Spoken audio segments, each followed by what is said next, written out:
Hello everyone. तो कैसे हैं आप सब? होप सो बहुत अच्छे होंगे। तो गाइस, आज की इस वीडियो के अंदर हम बात करने वाले हैं सप्लीमेंट्री एग्जाम के बारे में। तो आपके बहुत सारे कमेंट्स आ रहे थे कि दीदी सिलेबस क्या है सप्लीमेंट्री एग्जाम का, हमारे ये सब्जेक्ट में सप्लीमेंट्री आई है तो इसके लिए क्या हमें कुछ और टॉपिक्स पढ़ने पड़ेंगे, या फिर पेपर पैटर्न कैसा होगा, जो पुराना वाला पेपर था क्या वही दोबारा से हमें सॉल्व करके देना है। तो ऐसे बहुत सारे कमेंट्स आपके आए हुए थे। तो आज की इस वीडियो के अंदर हम इन्हीं सभी चीज़ों के बारे में बात करेंगे। तो चलिए बिना टाइम वेस्ट किए शुरू करते हैं वीडियो को।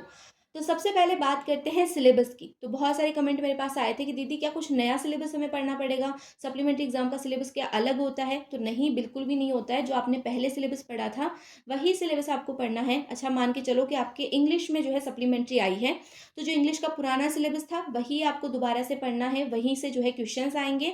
दूसरा क्वेश्चन कि दीदी पेपर पैटर्न कैसा होगा? तो पेपर पैटर्न जैसा पहले वाला पेपर था, जैसे कि वहाँ पर अगर 2 सेक्शन थे तो इस वाले पेपर में भी 2 ही सेक्शन होंगे, वैसा ही होगा। जैसे पहले वाले पेपर में जो है सेक्शन ए 20 मार्क का था, सेक्शन बी 80 मार्क का था, वैसा ही जो है ये वाला पेपर भी होगा। सप्लीमेंट्री एग्जाम में पेपर पैटर्न चेंज नहीं होता है, सेम ही पेपर आता है। ठीक है।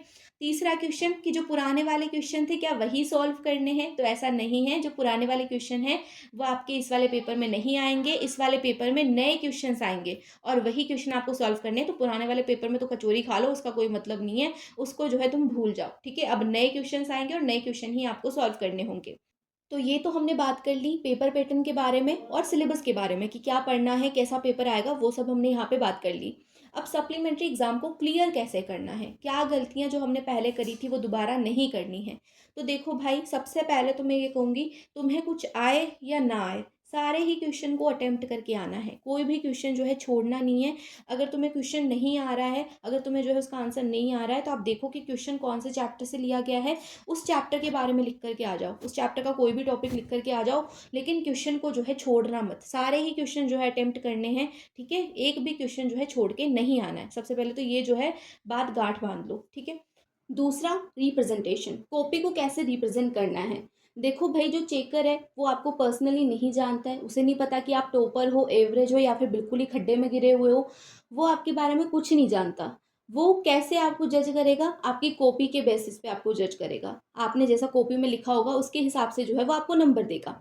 अब अगर आपको सब कुछ आता है, आपको सारे ही आंसर आते हैं, लेकिन आपने कॉपी में खिचड़ी पका दी है, आपने गैप नहीं छोड़ा, आपने लाइन नहीं छोड़ी, आपने मार्जिन नहीं छोड़ा, सब कुछ जो है आपने घाल-माल कर दिया कॉपी के अंदर, तो वो नंबर कहाँ पर देगा आपको? अगर आपकी कॉपी में आपने ढंग से लिखा ही नहीं हुआ, आपने मार्जिन नहीं छोड़ा हुआ, आपने गैप नहीं छोड़ा हुआ, आपने लाइन नहीं छोड़ी हुई, आपने अच्छे से रिप्रेजेंट नहीं किया कॉपी को, तो कैसे वो आपको नंबर दे देगा? देखो, रिप्रेजेंटेशन के भी नंबर होते हैं, आपकी हैंडराइटिंग के भी नंबर होते हैं।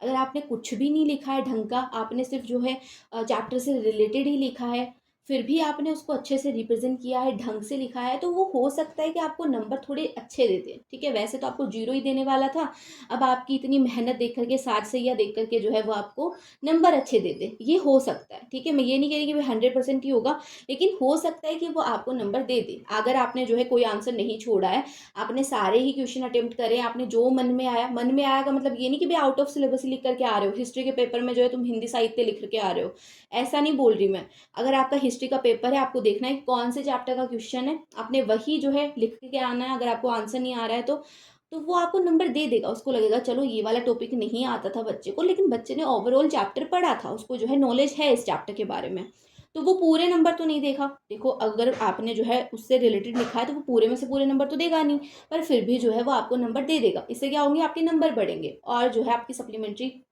क्लियर होने के चांसेस बढ़ेंगे। ठीक है। तो आपको क्या करना है? कॉपी को अच्छे से रिप्रेजेंट करना है, कोई भी क्वेश्चन नहीं छोड़ना है। अब आप एक काम कर सकते हो, ब्लैक पेन साथ में लेकर के जाओ, ब्लू पेन तो आप रखते हो साथ में, तो ब्लैक पेन से आप हेडिंग डालो, उसके बाद में ब्लू पेन से जो है आप उसकी डिटेलिंग करो। ठीक है।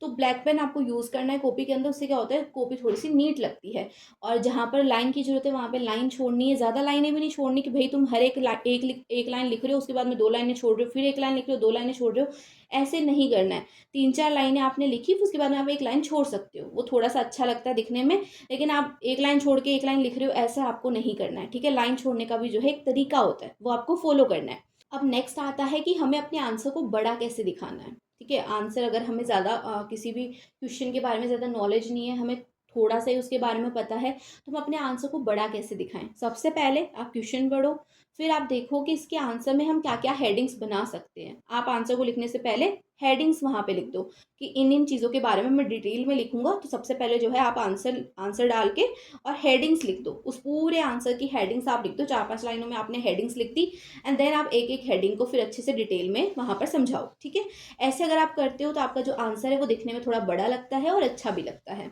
और जो भी मतलब टीचर अगर सोचे कि भाई मुझे पूरा आंसर नहीं पढ़ना है, वो आपकी हेडिंग्स पढ़ेगा, हेडिंग्स अगर सही है तो वो आपको जो है नंबर दे देगा। ठीक है, अगर उसका पूरा पढ़ने का मन होगा तो वो पूरा पढ़ लेगा, लेकिन ज़्यादा वो कोशिश करेगा वो आपकी हेडिंग्स को पढ़ करके नंबर दे दे। ठीक है, तो इससे क्या होता है, आंसर भी बड़ा लगता है, टीचर के सामने आपका इंप्रेशन भी अच्छा पड़ता है।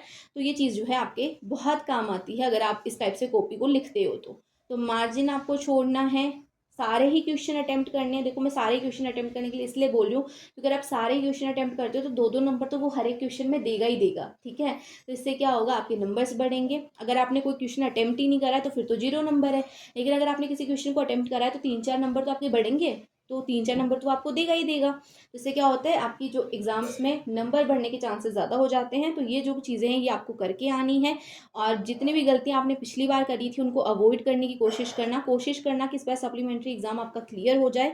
तो होप सो ये वीडियो आपके लिए यूजफुल रही होगी, जितने भी डाउट्स आपके दिमाग में थे वो सारे क्लियर हो गए होंगे। अगर कोई भी डाउट अभी भी बचा हुआ है तो कमेंट सेक्शन में पूछ सकते हो, मैं उसका आंसर ज़रूर से करूंगी।